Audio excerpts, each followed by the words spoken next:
আল্লাহ পাক জিজ্ঞেস করবেন, ও আমার বান্দারা, ও আমার জান্নাতি বান্দারা, আমি তোমাদেরকে যে সব ওয়াদা করেছিলাম সে ওয়াদা মতো সব পাইছো কিনা?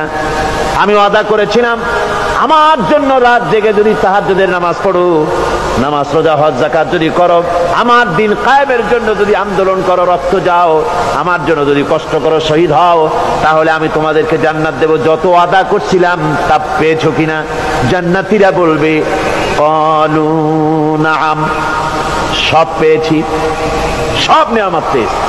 আল্লাহ বলেন সব পাও নাই, ওয়ালাদাইনা মাজিদ, আমার কাছে আরো বেশি আছে, আমার কাছে আরো বেশি আছে, সব পাও নাই। জান্নাতীরা বসে থাকবেন, বুঝতে পারবেন না এত নেয়ামত পেয়েছি, আল্লাহর কাছে আরো আছে। আল্লাহর নবী তখন মুখ খুলবেন, নবীজি বলবেন রব্বুল আলামিন, জান্নাতীরা বলতে সাহস পেতেছে না, সব পেয়েছি ঠিকই, কিন্তু যার জন্য গভীর রাতের আরামের ঘুমকে হারাম করে তাহাজ্জুদের নামাজ পড়েছে, যার জন্য স্ত্রী পুত্র পরিজনের মায়া পরিত্যাগ করে জিহাদের ময়দানে শহীদ হয়েছে, যার জন্য জেল খাটলো, জরিমানা দিল, যার জন্য নির্যাতিত হলো, সে আল্লাহ রব্বুল আলামিনকে তারা এখনো দেখে নাই। আল্লাহ রব্বুল আলামিন বলবেন, আমি আমার বান্দার সে আরজ পুরা, সে আরজি পুরা করব।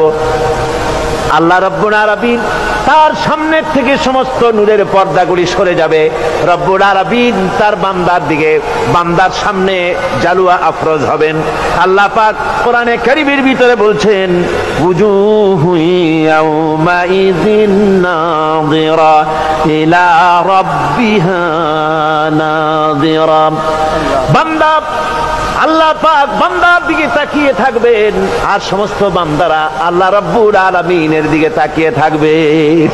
এই অবস্থায় কত কাল চলে যাবে কেউ টের পাবে না। রব্বুল আলামিন জান্নাতের ভিতরে তোমার জান্নাতীরা যেদিন তোমাকে দেখবে, ওই দিন আমাদেরকেও জান্নাতে একটু জায়গা করে দিও আল্লাহ। আমরা যেন ওই জান্নাতের ভেতরে বসার জায়গা যদি না পাই, আমরা গুনাহগার মানুষ, জান্নাতের কোনো একটু জায়গায় ঠাই করে দিও যেন তোমারে দেখতে পাই। আয় আল্লাহ, তোমাকে দেখার তৌফিক আমাদের দিও, ধরে বলেন আমিন। হযরতে মাহবুবে রব্বানী কুতুবে সুবহানী শেখ মহিউদ্দিন আব্দুল কাদের জিলানী রাহমাতুল্লাহ আলাইহি, তিনি বলেছেন, মুনাজাত করতে গিয়ে আবেগে বলেছেন, রব্বুল আলামিন,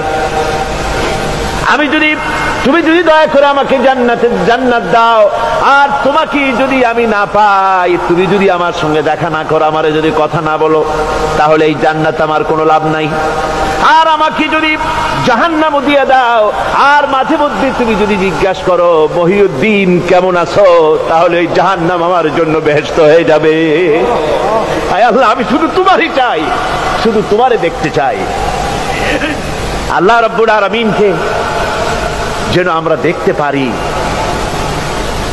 আল্লাহর সঙ্গে যেন দেখা করতে পারি।